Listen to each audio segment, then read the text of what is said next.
শতদপ্তর কুমিল্লা জেলা সংসদীয় আসনের জামাত ইসলামী মনোনীত প্রার্থী জনাব মাওলানা ইয়াসির আরাফাত ভাই, জনাব মাওলানা ইয়াসির আরাফাত ভাই।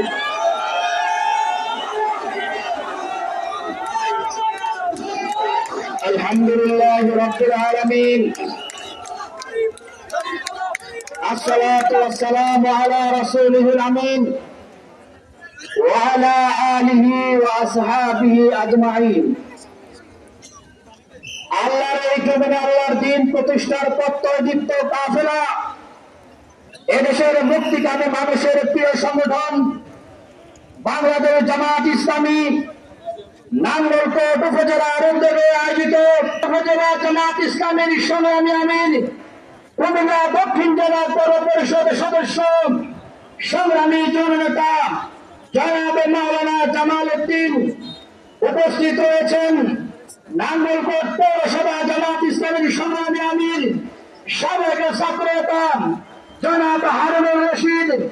নাঙ্গলকোট উপজেলা জামাত ইসলামীর নায়েবে আমির মাওলানা এহসান মহিউদ্দিন, মাওলানা ইউসুফ আলী, নাঙ্গলকোট উপজেলা জামাতের সংগ্রামী সেক্রেটারি মাওলানা নুরুল ইসলাম হাসান, নাঙ্গলকোট পৌরসভা সেক্রেটারি অ্যাডভোকেট আনোয়ার হোসেন,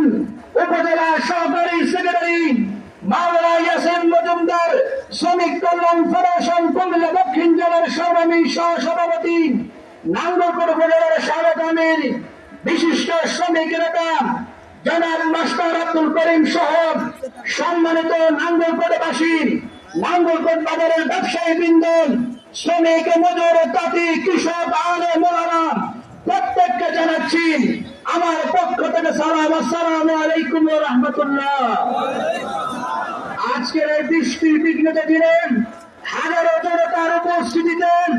নাঙ্গলকোটে এই মিছিল প্রদান করেন, শুধুমাত্র বৃষ্টি করেন, জুলুম করেন, নির্যাতন করে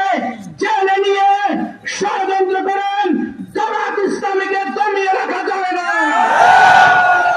সংগ্রামী ভাই এবং বন্ধুগণ, আজকের যে 5 আগস্ট,